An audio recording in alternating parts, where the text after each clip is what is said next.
Audio Jungle.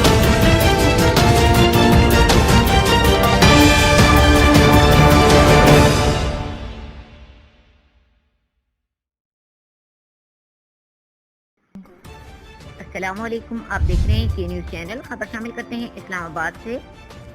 जो अपना माजी याद रखते हैं वो हाल में कभी शर्मिंदा नहीं होते। डॉक्टर सलीमा रहमान एक काबिल और जिम्मेदार डॉक्टर। उन्होंने कुछ दिन पहले बड़े फख्र से बताया कि उनके वालिदैन एक गरीब तबके से ताल्लुक़ रखते थे और मेरी तालीम और तरबियत के लिए दिन में केले फरोख्त करते थे और जबकि रात को कालीन बुनने का काम करते थे। सलाम है ऐसे वालिदैन पर जो अपनी औलाद की तरबियत इस तरह हक हलाल की कमाई से करते हैं। इनकी बेटी एक कामयाब डॉक्टर बने, इसके लिए चाहे कुछ भी करना पड़े ताकि इनकी बेटी का डॉक्टर बनने का ख्वाब पूरा हो सके।